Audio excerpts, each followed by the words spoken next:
Hello and welcome to this episode of the Ranting Atheist podcast. Today we'll be listening to the deconversion story of an African atheist in diaspora.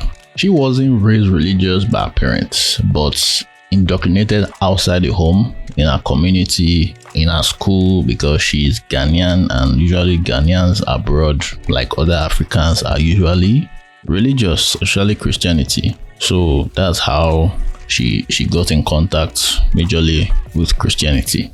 And as time went on, she realized it's bullshit, and here we are listening to her story. So if you haven't subscribed up, please consider subscribing on Apple, Spotify, YouTube, and other places podcasts are available.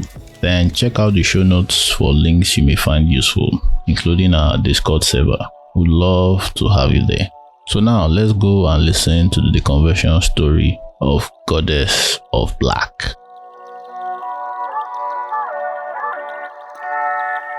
Hello, Goddess of Black. You are welcome to Story of an Atheist. How are you doing? I'm doing very well. How are you doing, Raging Atheist? I'm trying to stay alive in this country that's trying to kill us all. But what can we do? What can we do? It's the country we found ourselves in. We are doing our best to survive. That's all I can say. I'm glad you're surviving. I'm glad you're here doing this amazing work. Yeah, thank you for coming on to share your story with us. Really appreciate that. So, Goddess, would like to know a little more about you. Location, age, what you do for a living. If you any other thing you like to add, are you single? Have you been snatched? All that, Are you of the market? Whatever you like us to know. So with age, I try to if you don't want to give specifics, just give us your general, whether it's millennial generation, Gen Z, or whatever generation. I think the zillennial now, So different words there. I am Goddess of Black. I'm an activist. Been activist for a decade. Wow. Anything human rights, anything for any marginalized community. I'm there, I'm yelling, I'm fighting.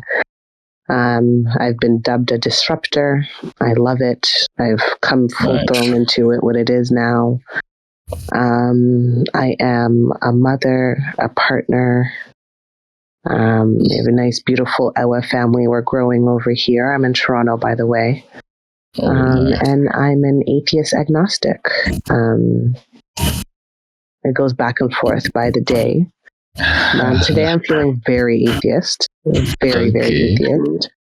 But yeah, I think that's about it when it comes to me. Yeah, nice. What makes you atheist today, agnostic tomorrow? What are the things that push you back and forth? What pushes me back and forth? When I sit here and I think logically, and I look around and I realize there's no evidence of any God. Especially in trying and hard times like it is right now. We have a housing crisis, a food crisis. Palestinians are being bombed to death. There is a war in Sudan, Congo.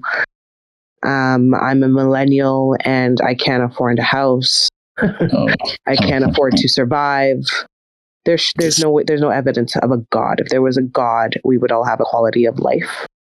Every human being would be able to live in their purpose and in their passion and die happy. And I don't see any evidence of that for 99% of the world.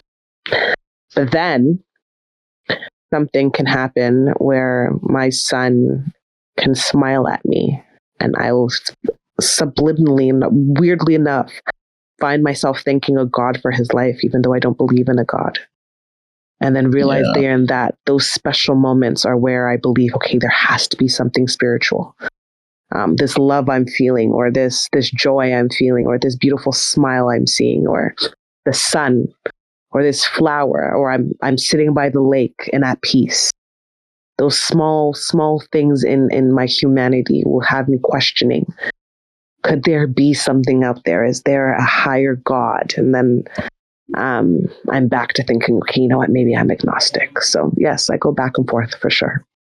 Yeah, but what you just said, I kind of have those moments because just like, what exactly makes this? Because what the way I want to start describing when people ask him an atheist, I'll be like, it's from a friend. He usually calls him, say he's a local atheist, but globally, is it globally or universally agnostic, in the sense that when it comes to every God claim that has been posited so far, not only does he not believe, he believes they do not exist.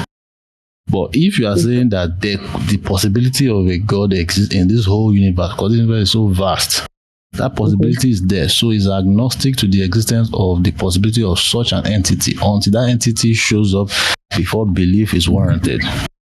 So that's the way. So if most of us, all atheists, if we are fully honest, we have that agnosticism in that respect, because there's a way they define agnostic. You know, like there's no possibility of knowing. So it's like undecided. Just stay undecided as you like. Not that. That's the different. That's why agnostic. I have to ask, what kind of agnostic are you? When people that I usually ask them, which kind of agnostic are you? Yeah, I'm definitely that type of agnostic. I'm definitely. There's no evidence, but then there's just too much beautiful things I've experienced in life that if evidence was provided, I could believe. But there is no evidence so far, so I do not believe. And as I said, today with this date, what's today's date? 27th of October, I'm feeling very atheist. Even if evidence was presented to me, I would still be so angry at that God. So I'm very atheist. When Christians ask me that question, like, if God is finally proven, would you worship the God? I'm like, no. I will believe your God is real. Like, I do not have a choice than to acknowledge your God is real when it's proven beyond reason. Like, totally, like, I believe your God, but the character in that book that describes the God, I'm terrified. I know I'm dead. Thank you. God can read minds. Yep. So no matter how I pretend, it's gonna catch me. Yeah, that's how I feel. The Abrahamic God, if it was presented to me that there was an Abrahamic God, I would still take that ticket to hell.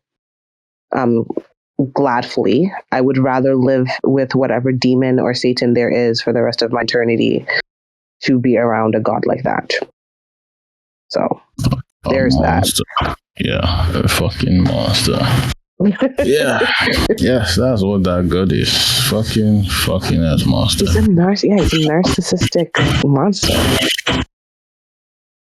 And has groomed human beings to think narcissism and hierarchies and misogyny and so many different horrible ways of viewing humanity is normal.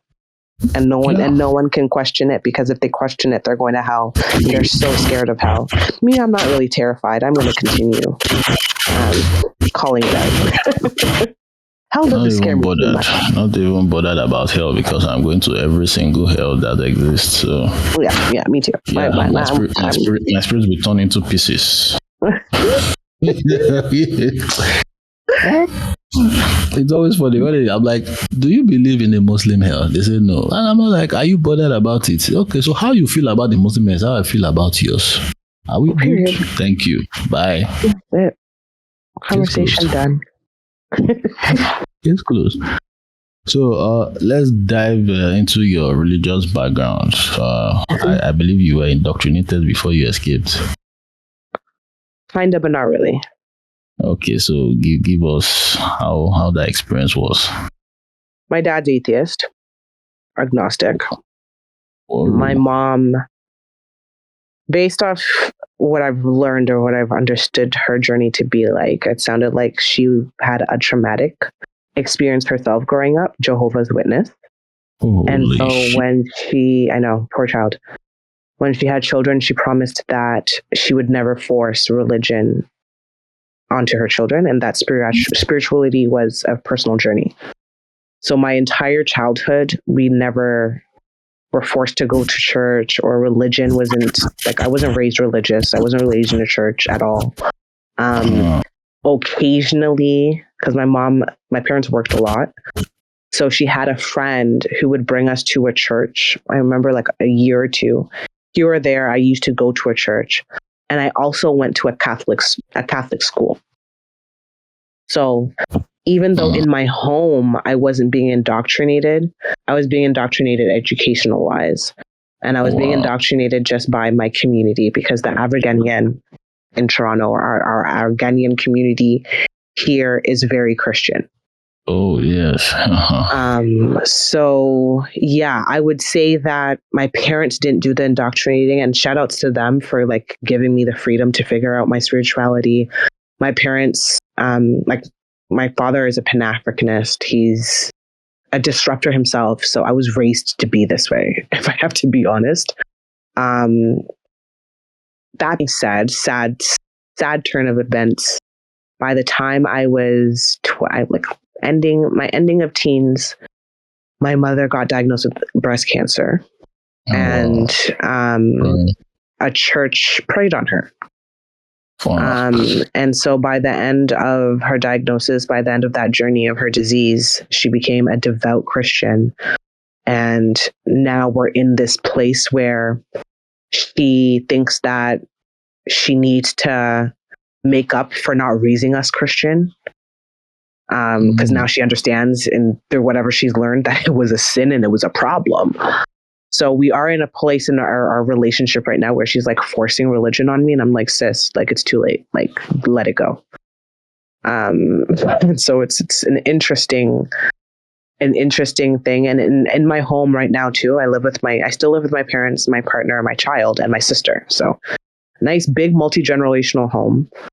Me and my partner are very atheist. My father is atheist. My sister ended up being very Christian. Despite us getting that freedom, she still fell in love with God. And then my mom is Christian. So there's a nice divide in my house. We're always having religious debates, and it's hilarious. But yeah, that's my background. Yeah, I would like to listen in. Oh yeah, so I always tell them that we should have a podcast or some YouTube channel, because it ends up being hilarious. Like it's so funny. My mom gets triggered. Oh, it's hilarious. It's always so hilarious. Oh, I can imagine. Yeah. So how far did the Catholic indoctrination get you? Was it deep, or it was just like just say grace? I always knew, like from a child, I'd be like, this is fuckery. Like this makes absolutely no sense. But then the indoctrination of hell, right? So the trauma and the harm that I would say that Catholic school, or just being exposed to the Christian religion, was very early on. I internalized I was bad very, very early on in my life, because of the fact that I would critique and I'd have questions. I'm full transparency. I have ADHD. So as a child, I was very hyperactive. Like I'm raised in a Ghanaian home, so I'm a girl on top of it. So a hyperactive girl who's outspoken. I used to stress out adults. Adults did not know what to do with me. And so Christian adults, I realized, would always lean into, oh, there's a spirit in this child. There's something wrong with this child. There's something, like always telling my parents, like, you guys need to pray for this child. So you're hearing this as a child and you're internalizing, oh shit, there's something wrong with me. I'm bad. So by the time I would say easily by the time I was 5 or 6, I internalized I was bad and I was okay with it. So they created a monster. Instead of me like being like, oh no, I have to do something, I was just like, okay, shit, I'm bad.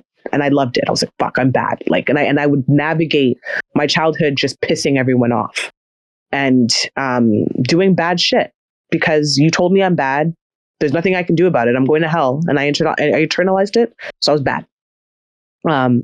So I'm sad for my inner child that journey or experience, because I didn't even get the chance to be anything else, because of how religious people view children like me. So I wouldn't say I necessarily ever believed in any of it. And by the time I was a teenager, I had completely pushed back. None of it made sense to me. And then I would say by the time I was in my 20s, I was introduced to Pan-Africanism, feminism, all the isms that there were. And I was like, okay, this Bible's bad. There's something wrong with this religion. And so it turned in, I saw my transition from this doesn't make sense to this makes me feel weird to, okay, no, this is wrong. And having the evidence and the tools and the resources to understand, okay, this is why it was wrong. So I would say that was definitely my religious journey, because of the indoctrination. Okay. Wow. That was some up and down. Mm-hmm. But do you have any specific things or stories in the Bible that's kind of made you? Do you have like specific ones that you still remember? I'll be like, what the fuck? Everything. I never really, like, the prodigal son used to bother me. I would always challenge that. I would be like, let me understand this. The child or the human being that dedicated their lives to their father didn't get any value, no respect, no love. And then the child that was harmful and that's the one that you're spending. And I think at first I understood what the intention was, right? Like God is looking for the bad ones, whatever. Cool. I understand that. But then the harm in that, and you see that in life when you turn around and you look in life, we chase things that are unattainable and don't value what is there, loving on us and pouring into us. So like, this was always my issue with religious stories. The story sounds good until you unpack it into reality, into normal life. The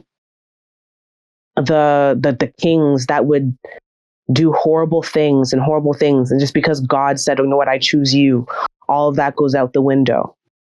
Like all these little, and then I'd be listening to these stories and say, this doesn't even happen in real life. Then how come we don't apply it to real life? Because even like the prodigal son, you guys don't treat quote unquote bad people right in church. I'm a quote unquote bad person, and I see how you guys treat me. Like, what is the point of this story? So I would always push back. I would always challenge the different stories that I was hearing. You hear about the rapes of women, how casually they just throw that in the stories. I used to always hate Proverbs 31, like the definition of a perfect woman or a good woman. I'm like, this makes, like, there's more to my humanity than this shit. And I would always be pushing back, and always be that person in church or in school or in classes saying like, no, we need to unpack this. This doesn't make sense. So I was very happy when I found feminism and I found all these different schools of thought that unpacked the harms in what we were reading in the Bible. But yeah, I remember a lot of the stories from Jonah. I remember Jesus. Like I love the story when I think about serial killers, right? The two people who are beside Jesus Christ when he's about to get crucified, and he's like, all you have to do right now is say you believe, and all that you just did on earth goes out the window. God says you're coming to heaven. Yeah. And how we see serial killers adopt that. What'd you say? You can commit genocide and ask for forgiveness just before you die, and all is well. And you're good. And we see serial killers adopt that, right? Like Jeffrey Dahmer, prison. They went to the priest, immediately said, you know what? I'm ready. I want to go to heaven. Even though I just killed all these people, I heard your God says if I ask for forgiveness, I get eternal life. Is that true? And the priest is like, yeah, come through. I remember and that's the thing about being atheist and agnostic is like a lot of people don't realize, like, we've read the Bible. I used to pay attention. For me to critique, I used to listen to these stories and thoroughly understand them. So I remember the Bible and its stories for sure. Wow. It's maddening, to say the least. When you get serial killers, then God can forgive all their sins. Meanwhile, there are victims who didn't give their life to Christ in hellfire. Personally, Full confidence. Yep. Or imagine, I always wonder, like, I always think about, like, the Christians that they did kill, right? Like, that dedicated their life to Christ and someone decided to kill them. And they're still going to heaven because they were, lived a nice, good life. But then your serial killer is in heaven with you? I would be mad at God. I would have to fight. That's crazy. That is crazy. You keep seeing the person that murdered you right there with you, enjoying paradise. Eternal life with you. Oh, just God. Who is it? This when you think about it, you just like, this is so fucked up. This is madness. This is institutionalized madness. A globally institutionalized madness. No. These religions, especially the Abrahamics. And that's why I always say that I think it's brilliant. I think whoever created this story is brilliant, because the first story, or the first I would say story that you're introduced to, is the whole tree of knowledge and versus tree, right? Yeah. And so already you're taught that if you seek knowledge, if you seek to think critically, you're committing a sin. You're doing something. You're sounding muffled. You're sounding a little muffled. Can you hear me now? Yeah. Perfect. The first thing that you learn is that if you seek knowledge, there's something wrong in that. There's a negative atonement to that. Yeah. And that's problematic. That's problematic to teach a group of people that seeking knowledge and seeking critical thinking and challenging is a bad thing because your God knows it all. So then you see the results of that. You see the results of people terrified, even if it doesn't make sense to them. They're not going to challenge it. They will never. They have been conditioned not to question. So when stories that confirm those biases come up, they believe it hook, line, and sinker. Yeah, but they need to believe in it. When speaking to them and you're trying to draw just a line for them to see how their method of reasoning is the same method of reasoning they use. They don't use the same for every other aspect of their life except this particular area. And you be like, sad to see. It's sad to see, but you always understand. I always give grace and space for it because of the amount of conditioning that goes into ensuring a brain stays like that. Give me 2 seconds. I hear my child opening this door. Hold on. Okay. Yeah, you were talking about feminism, and I remember speaking to a feminist. I remember one of our discussions on Clubhouse where they were talking about religion and feminism. Can they work together? Like, what are your thoughts on that? Because as a man, I'm blind to that's how it can work. Like, the way she described it was there needs to be feminism in church so as to for women to be kind of free. The scriptures suppress them by default. So that feminism in the church will prevent that suppression to a certain extent. I don't know what are your thoughts on that. I'm one of the feminists that sits alone because I do not believe you can be religious and feminist. Okay. I just this week, I almost got in a lot of trouble when I had seen a video of a woman in Palestine, and her brother had given her his shirt to cover herself. And I replied back to the tweet just along the lines that, like, it sucks that even in crisis, like, she has to police her body, or her body's being policed. Okay. And a bunch of feminists, a bunch of my sisters were like, no, like, we can't do that. Like, don't do that right now. Don't do this. Like, this is not the time. And I remember replying back saying that we are against choice feminism only when it's Muslim women. Then they're allowed to have the choice to be oppressed. And I still stand by that. I do agree, though, that who cares about their oppression when they're dying right now and need my solidarity. So I can shut up about how harmful religion is to women right now, because I know that we need solidarity right now. But yeah, the average feminist believes that they can still be religious and feminist, and I don't understand that. I think it's an oxymoron. The religion in itself is one of the root causes of our oppression.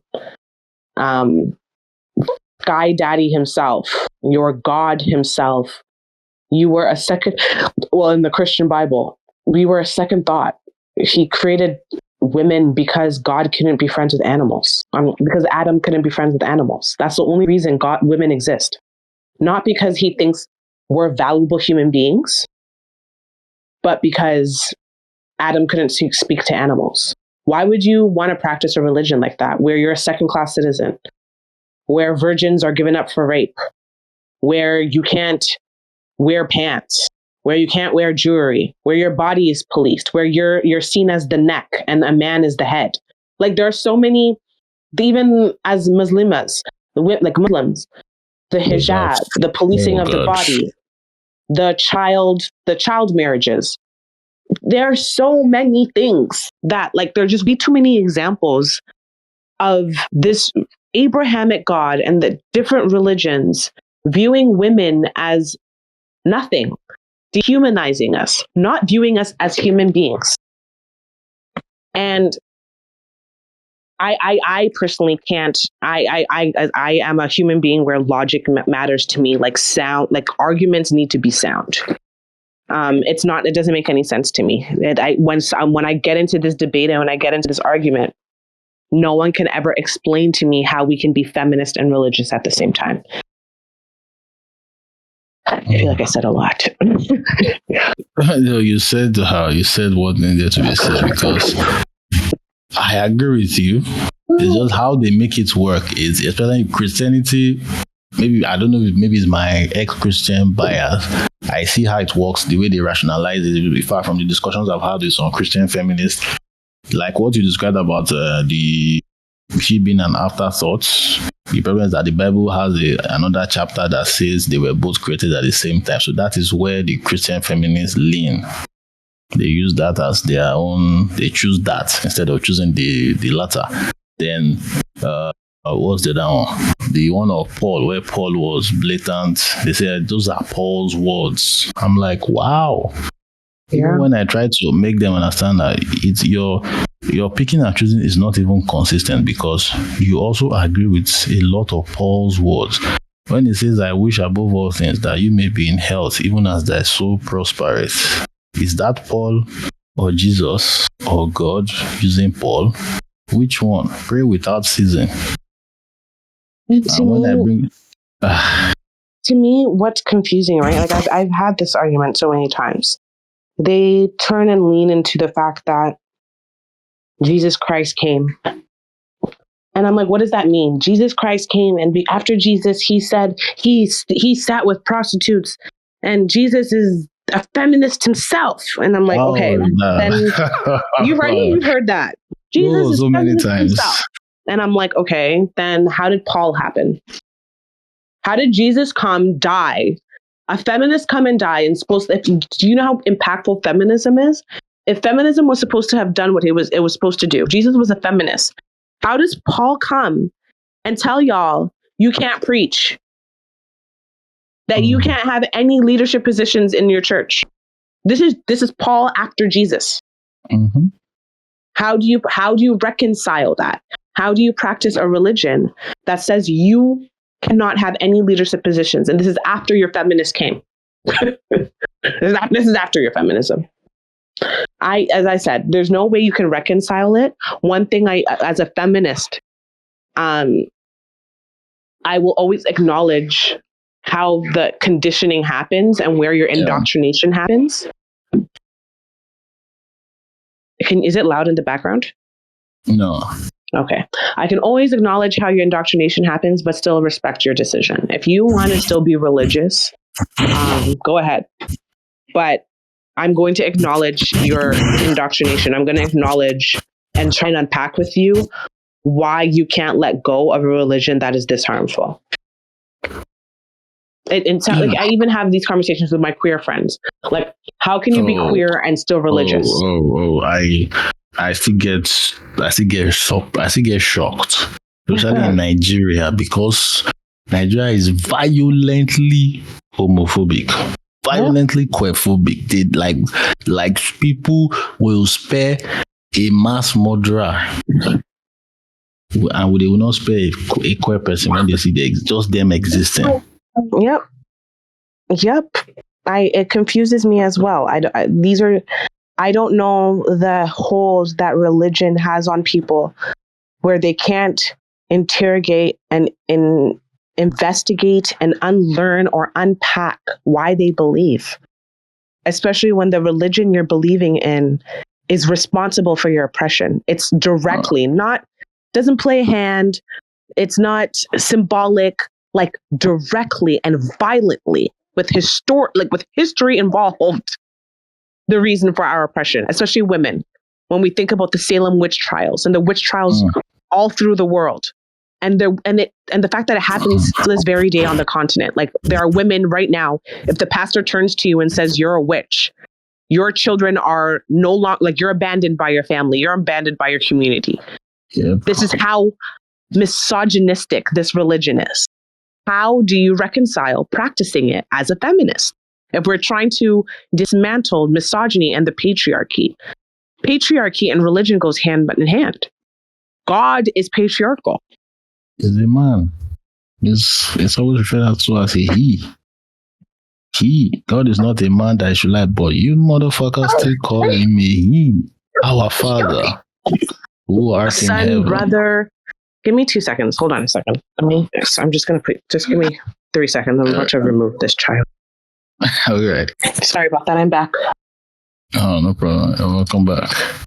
Thank you. Yeah. So feminism and religion don't mix. What I even personally, I usually back out when it becomes heated with a Christian Muslim. But with the Muslim, I'm like, excuse me, this religion is always blatant.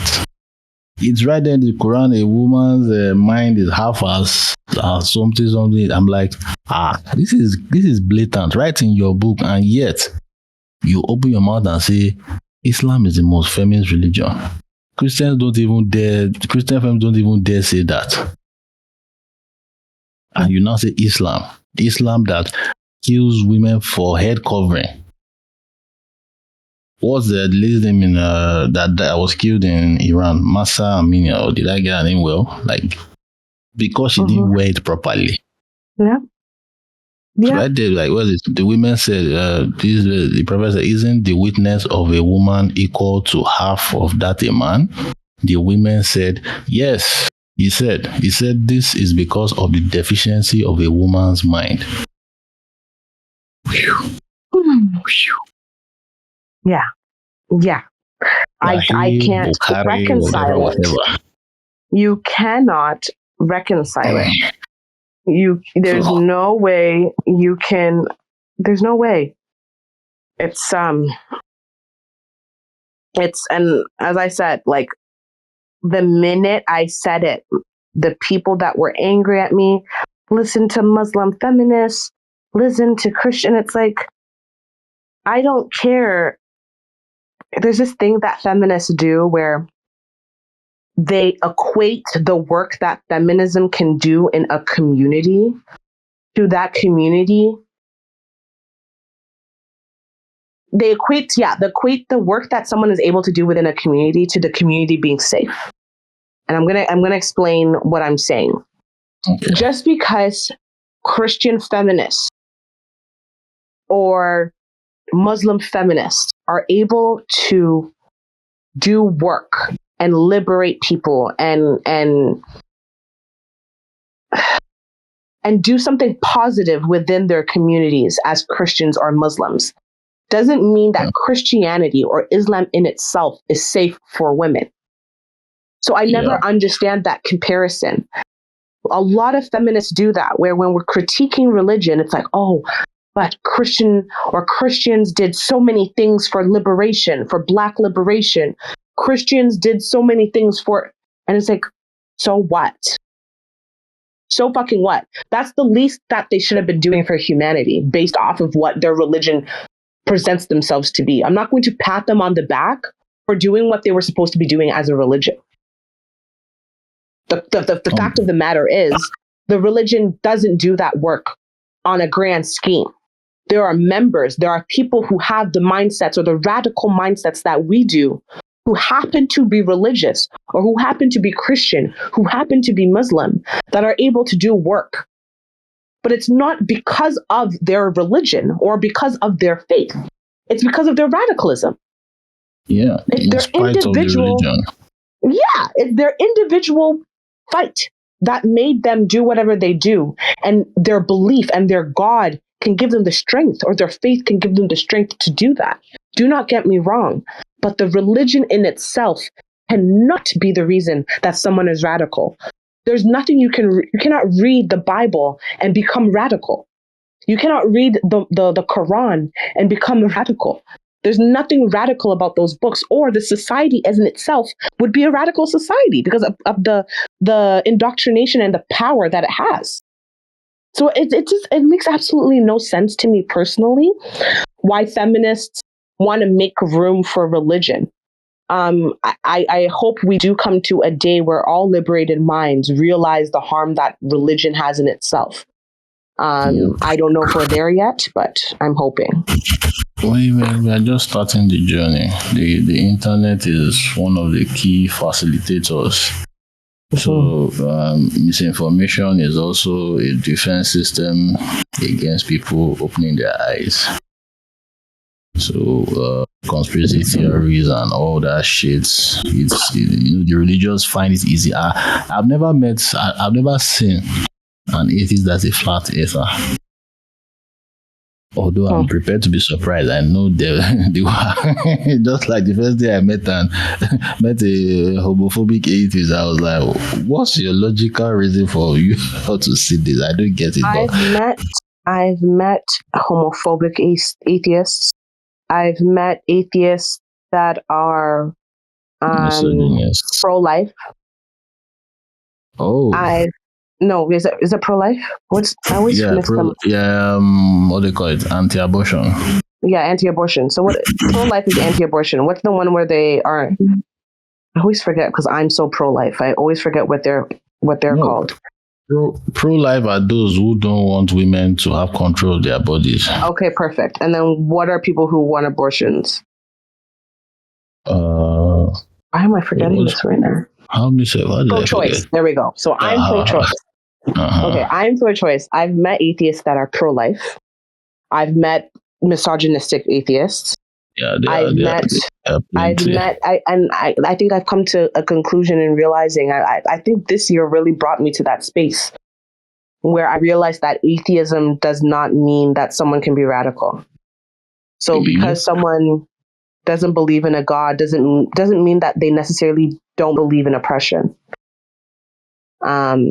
A lot of people don't like to be personally oppressed. They don't like for their oppression to continue, but don't have a problem with oppression in itself. That's your average Nigerian for you. They hate oppression. They hate oppression, but they hate oppression when it affects them. Yes. And that's average human being. Average. Don't even say it's just the Nigerians or I'm telling you, it's the average human being. I see it all over the world, all the time. We're seeing it even right now we're seeing it right now. Yeah. So that being said, I used to think that if someone was atheist, they understood, they thought sound, right? They used logic to lead with what they believe in and what they care about. That's not the case. Nope. I mean, the day I was arguing pro-life with an atheist, right? You're the reason for why so many people believe that life, or an embryo is a life, is religion. And then you're still believing it and using and they still use religious beliefs. That's insane. I don't get it. It's insane. It's insane. So being an African in diaspora, a Ghanaian in diaspora, looking at Africa, specifically looking at Ghana, because I know you have a lot more attachment and focus on Ghana. How do you see religion causing problems for the situation of Ghana? Do you see religion having a hand? Oh, yeah, for sure. Yeah. What ways? I believe that when the colonizers came onto the continent, so like I'll even open it up to Nigerians as well, or just West Africans. Yeah. When they came to colonize, when they came to capture slaves, they brought the Bibles to colonize our minds. The way that the average West African adult functions is the direct result of religion's indoctrination of the makeup of our societies. And I look in the different ways that it's upheld. So the church in itself, so that's why there are 1 million churches in every corner. Boarding schools. So I find the boarding schools were built with the exact intention to indoctrinate. And they use religion to do that. You see that through, and this is why I say that, like, I would never, ever, ever, ever serve or worship the Christian God because of its hierarchy, right? So it teaches society that a God has to be at the top. Whoever the God gives power to comes after him. And then and that trickles down into whoever is at the bottom who has to worship the rest of all of you. Yep. And the scary thing about that hierarchy is that you can't challenge authority. And this is something that is taught through the church. So children, if you challenge your parents, that's an issue. If you challenge God, that's an issue. You have to trust authority in its entirety because authority knows what's best for everyone else. Yeah. That's terrifying. And so we see that translate into our West African societies. You see that in Ghana. Nana Barrow Akufo-Addo is there with no intentions of actually leading his people, of bettering the country. But because he's in an authoritative position, Ghanaians don't know how to navigate challenging that. And you saw for the first time, not the first time, because we challenge all the time, but Occupy Jollibee House, it was a movement that they just did in September. Yeah. How elders reacted to the youth saying no. Just simply saying no, because they weren't violent. It wasn't a violent demonstration. They just showed up and said, no, I deserve more. I deserve better than this. And that was such an insult to these people. To the ruling class, to the elite class, because of how they view hierarchies. And they use the church and the Bible to uphold that. So I hate, another thing that makes me so sad is that when we're going through harm and we're being disrespected and we're being dehumanized and we're being oppressed, instead of saying, what actions can we take? Instead of going to a call to action, we pray. Yeah. Right? It's pray. Nigeria is number 2. We are number 2, world most prayerful country. Thank you. So there was an intention behind that. There was an intention. Our colonizers brought that. Don't fight back, pray, right? Heaven is where you're going to live. Here on earth, let me rule everything and enjoy all your resources and fuck up your countries completely, because heaven is where you're going to experience good life. You just suffer here and allow me to dehumanize you and oppress you and steal your resources and steal taxpayers' money and be corrupt because you're a Christian and you believe in a God that said, turn the cheek. So allow me, that was what you were taught. Pray, because hopefully God will answer your prayer and come through for you. And if he doesn't, if he didn't hear your prayer, you're going to die. You're going to die and live a great life in heaven. Like, that's sick. That is so sick to indoctrinate millions of people to navigate oppression with the Bible or with the Quran or with religion. And another thing, or the last thing that I see the church being so harmful with, is the hope prosperity messaging. So they don't sit there and challenge themselves, again, call to action, or figure out what actions can be done to better their lifestyles or to better their lives. They pray instead, and they go giving money, right? They can't even fucking afford to survive, but they're paying these pastors in hopes of survival. Right? So instead of you working or figure out what the fuck you need to do to better your life, you're paying another human being in hopes that spiritually they'll do what you're supposed to do for yourself. Another thing that I find so fucking sick. So yeah, I have a list of ways I've sit down and interrogated the ways that the church impacts our societies, especially as West Africans, and what it looks like, and hopefully in our lifetime we can dismantle it or ban it in its entirety. If people were as radical as me, I would take that. But I'm okay with the state and the government putting down policies to ensure not everyone can wake up and open a church. That's a first step, because there's a lot of thieves opening up churches in hopes of corrupting and stealing, and it's harmful.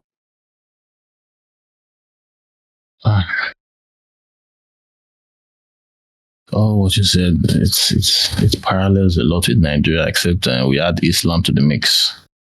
Yeah, I know that Ghana has a huge Islam population as well, or Muslim population as well. We have a huge. It's just I wasn't raised around Islam, so I always speak with what I know, because I don't ever want to offend or speak. I don't like to speak on what I don't know. I don't like to disinform or misinform. So that's why I speak with religion in its sense. But I'm 100% sure that Islam is causing that much harm in Ghana. Yeah, but they don't just have the political power Christians have. Period. That's what I've noticed. But here in Nigeria, it's somehow 50-50, but the Muslims have the upper hand because they are the ones majorly in power. In fact, this election confirmed that Muslims own Nigeria, because for the first time in this our 23 or 24-year-old democracy, normally what they do is, when there's a president, if one steps out as the candidate, the presidential candidate is a Christian, the vice must be a Muslim. If it's the Muslim or vice versa. So for the first time, they said both of them are Muslims. Fuck you can't do shit. And nothing happened. But if Christians do it, the violence that will be unleashed by the Muslims, especially in the northern parts, will be one for the history books. So Muslims are the ones in charge. They've told the Christians, do your worst or shut the fuck up. And the Christians have shut the fuck up. That's crazy.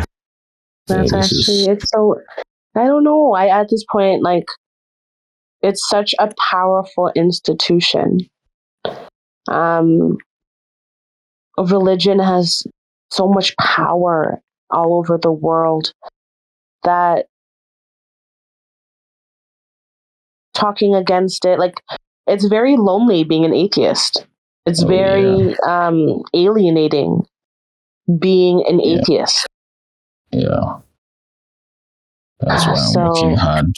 I'm working hard to build a community, because you never know. The only people, like Christians, have their God to pray with. Atheists only know that it's human beings that can help each other. So let's not isolate ourselves. Although there are atheists who don't like the whole community shit, and I'm like, yeah, fair enough, but we are all human. You can't. No human is an island.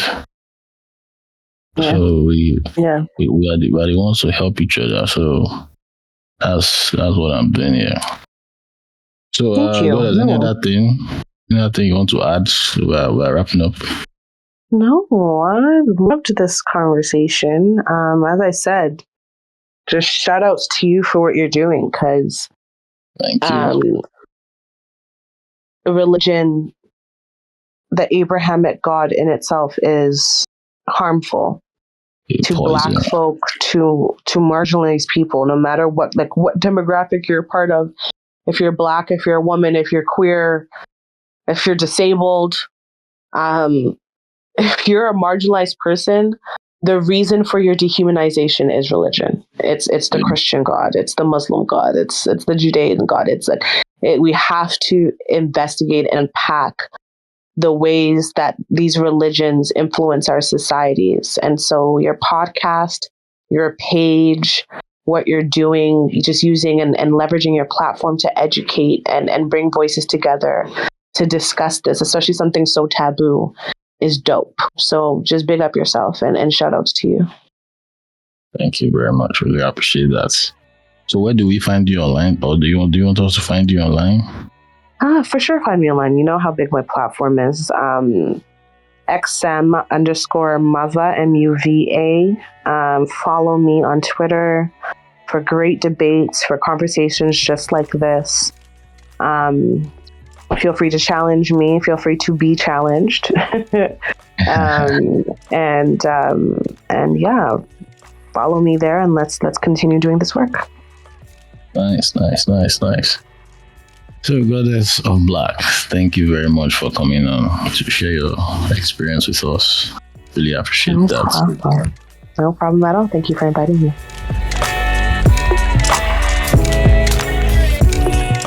Thank you for listening to this episode. Please consider subscribing on Apple, Spotify, YouTube, and other places podcasts are available. Then check out the show notes for links you may find useful, including our Discord server. We'd love to have you there. Have a great week, and I will catch you on the next one.